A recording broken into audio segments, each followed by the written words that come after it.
Good day everyone, I'm your host, Sydney Ian, and welcome to our channel. Today, we're diving into the world of wealth and success as we count down the top 5 Filipino millionaires you need to know about. Let's get started. In every corner of the Philippines, stories are blooming. Stories of dreams, hard work, and success that not only fill pockets but also lift the spirits of every Filipino. These people didn't just get rich, they became important supports for our economy, created thousands of jobs, and inspired many to believe that anything is possible with hard work and patience. Who are the people behind the huge companies and famous products we see every day? How did they reach the top of success from sometimes very simple beginnings? Their lives are like TV dramas, full of challenges and sacrifices, but in the end, they win. They prove that poverty is not a block to reaching for the stars, and every challenge is a chance to become stronger and learn. Now join me on a journey to get to know 5 Filipino millionaires who not only made a fortune, but also left a mark on our society. From selling in small stores to leading giant companies, their stories will surely teach us lessons and give us inspiration. Are you ready to meet them? Let's go and start our list. Our first star, Henry Sy Sr., is a name that's almost like saying shopping mall in the Philippines. But before the tall SM malls we enjoy today, Tatang Henry, as he was called, started with a very small shoe store in Quiapo in 1958. Imagine, from a simple immigrant from Xiamen, China, carrying a dream of a better life, who would have thought he would become the richest person in the Philippines? His first shoe mart wasn't just a shoe store, it was the first step to an empire that would change how millions of Filipinos shop and live. His strategy? Hard work, patience, and a sharp sense for opportunities. His journey was not easy. He went through many challenges, including fires that burned down his early businesses. But instead of giving up, he became even more determined. He saw the chance in building department stores and later, the idea of a one-stop shop mall where you can find everything you need. SM North EDSA, built during a time of political trouble in 1985, was a big gamble, but it paid off more than expected. This was the start of SM supermalls, which are now found not only all over the Philippines but also in other countries. Henry Sy Sr. S legacy is not just measured by how much money he had or how many malls he built, it's in the millions of jobs he created, the families he helped, and the change he brought to the look of cities in the Philippines. His story proves that a dream, when combined with endless hard work and belief in yourself, can lead to amazing success. Tatang Henry didn't just build buildings, he built dreams for many people. From malls, let's move to the world of building homes and communities. And who else would we talk about but Manuel Manny Bamba Villar Jr. His story is a classic rags to riches tale that proves nothing is impossible for someone with dreams and determination. Manny Villar grew up in a simple family in Tondo, Manila. Even as a young boy, he helped his mother sell fish and shrimp at the Divisoria market. This experience shaped him and taught him his first lessons in business. He was not ashamed of their poverty, instead, he used it as inspiration to work hard. He finished business administration at the University of the Philippines, and after working as an accountant, he decided to start his own business. He started with a small amount of money buying trucks and renting them out to deliver gravel and sand for building projects. This is where he saw an opportunity in housing. In 1977, at the age of 27, he started Camela Homes, which aimed to provide affordable homes for Filipinos. His motto, hard work and patience. This became the base of his success, slowly growing his business to different parts of the country. From affordable housing, Manny Villar expanded his home-building empire, including fancy subdivisions under Brittany, and community malls like Vista Malls. He also entered politics, becoming Speaker of the House and Senate President. Today, his Vista Land and Lifescapes Inc. is one of the biggest home and community builders in the Philippines. Manny Villar's story is a strong reminder that where you come from doesn't decide what you can achieve in life, but your courage to dream and your determination to make it happen do. Chapter 3. The Brave Heart of John Gokongwei Jr., From Bicycle to Empire. Our next billionaire is John Gokongwei Jr., a name known for his fearless spirit in business. His life is like a movie, full of challenges that he faced with courage and smarts. Born into a rich family in Cebu, Gokongwei experienced a sudden loss of their wealth when his father passed away when he was only 13 years old. From a comfortable life, he had to work very hard.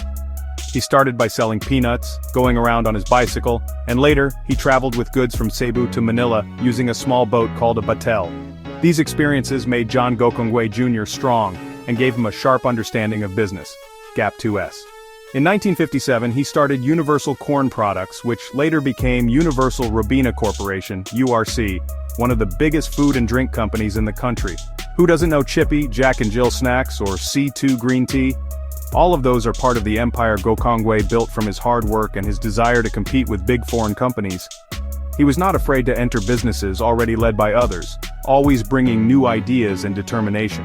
JG Summit Holdings, the main company for his businesses, now covers many different areas, from food and drinks, airlines, Cebu Pacific Air, property, Robinson's Land Corporation, chemicals, to banking. His belief to love your work, work hard, and have an intelligent heart was his guide. John Gokongwei Jr.'s story is proof of the power of being strong, having new ideas, and always wanting to reach for bigger dreams, even if you started from the very bottom. Chapter 4. El Capitan, the vast empire of Luchiotan. Next, let's get to know Luchiotan, or El Capitan, one of the most talked about but definitely one of the most successful businessmen in the Philippines. His journey began when he was just a boy, when his family moved from Amoy, China, to the Philippines. He worked as a janitor in a cigarette factory to pay for his chemical engineering studies at Far Eastern University.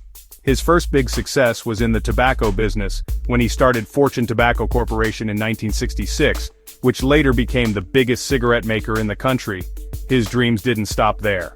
From tobacco, Luchiotan expanded his interest into different kinds of businesses. He started Asia Brewery Inc. to compete with what was then only one company controlling the beer industry.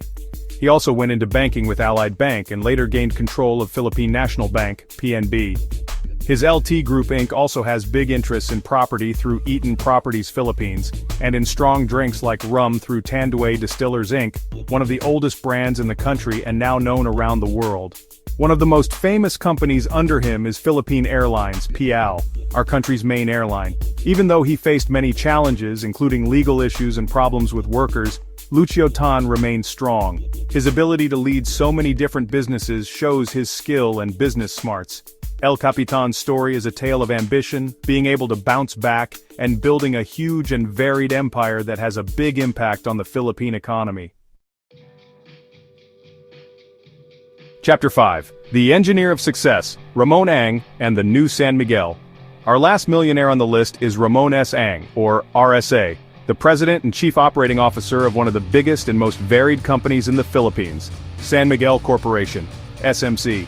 Although he didn't start San Miguel, which has a history of over 100 years, Ramon Ang is seen as the main person behind its modern change. A mechanical engineer by training, RSA is known for his bold way of leading and his forward-thinking ideas in business. Even before he became famous at SMC, he already had his own businesses and was known for his skill in turning struggling companies around. When Ramon Ang took charge of San Miguel, the company was mainly known for its beers and food products. But under his leadership, SMC jumped into new businesses with big chances to grow, making electricity, building things like toll roads and airports, oil refining and selling, Petron Corporation, and many more. His plan was not just to make the company earn more money, but also to help the country grow by investing in very important parts of the economy. The projects led by Ramon Ang, like new expressways, airports, and power plants, directly affect the lives of millions of Filipinos. He is also known for his charity work, especially during disasters and hard times. His ability to see opportunities, his courage in making big decisions, and his dedication to growing not just SMC but also the Philippine economy have made him one of the most powerful business leaders in the country today. RSA's story shows how leadership with a great vision can bring change and progress. And there you have it. The top 5 Filipino millionaires who have made a significant impact on the country's economy and inspired many with their success stories. From Henry Sy, who built malls that became part of our daily lives, to Manny Villar, who proved you can reach your dreams even from poverty, to John Gokongwei Jr., who bravely went into different businesses, to Luchiotan, who grew his empire in many industries, and to Ramon Ang, who gave a new face and direction to a giant company. Their stories are not just about money, they are about dreams, hard work, and getting up every time you fall. May their lives serve as an inspiration to each one of us. They have shown that success is not just for a few people. It is for everyone who is ready to work hard, be smart with decisions, and never give up on life's challenges. Each of them went through their own struggles, but their determination brought them to where they are now. Hopefully, by getting to know them, we can learn lessons that we can use in our own journeys towards our dreams. Thank you so much for watching and for joining me, Sydney Ian, on this episode. Don't forget to like this video, share it with your friends and family so more people can be inspired, and of course subscribe to our channel for more stories that teach lessons and give inspiration. Don't forget to like, share, and subscribe for more inspiring content. See you in the next video. Goodbye.